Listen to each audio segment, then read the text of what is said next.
What's going on, guys? I want you to close your eyes and I want you to think back to a time where you knew that there was competition in the market and you knew that the one company had to really bring it if they were going to compete with the other company. Like you knew the graphics were going to have to be better, you knew the gameplay was going to be something new and innovative.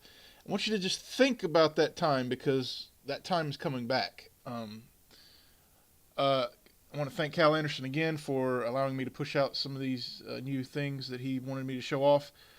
This is some really exciting stuff. Of course, this is all conceptual, but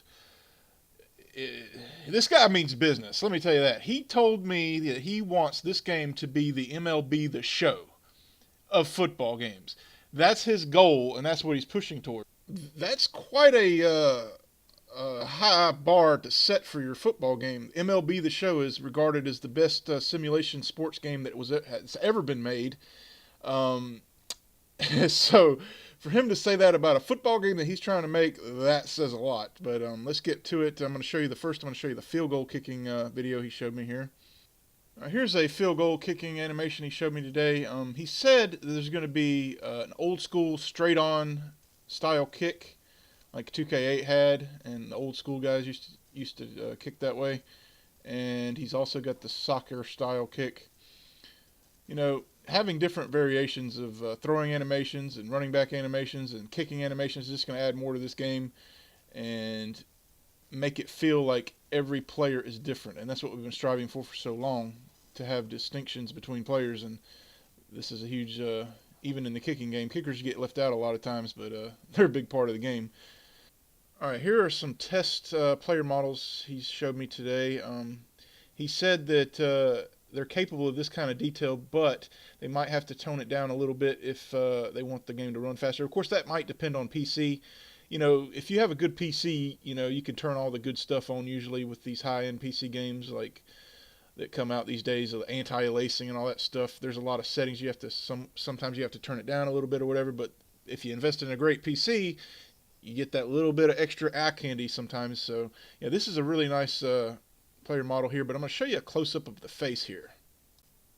All right, here's a close-up of the face of this test player model, and I must say the detail on this is pretty astounding. If this is the kind of detail he's going to have in his player models, uh, it's going to be hard to compete with that. If this is the detailed that he could put on his players, of course, you know, this is conceptual stage, so it's a wait and see. But so far, he means business. He's not playing around, and he's going to have information out, I guess, daily and weekly for you guys. And yeah, I'm just glad that he's really, really pushing the. He said this, which is really interesting. He told me, "I love competition. It's going to make me work harder. I'm feeling the competition already." I mean, man, this guy, he means business. So, you know, Axis Games and Joe Montana, you know, those games are going to get pushed, and they're going to get pushed hard. Um, but that's great because I want alternatives. I've wanted them for so long, and all these companies are going to be trying to outdo each other and trying to make some way to make their game better. And if they have to compensate for something, they'll have to make a change somewhere or do something. But this is huge, man, and this is what we've been asking for so long. Again, I would like to thank Cal Anderson for allowing me to show these guys to you quickly. Um, Another thing he wanted me to say was he wants you guys to see the evolution. That's why he's putting out these videos with the stick figures, and you know, then he's showing the how it's progressing really quickly. And that's pretty cool because I like to see that. I like to see how things progress. And I got to tell you, this guy's moving pretty fast, and he is on a mission. So I'll keep you guys updated as much as I can. I'll see you guys next time.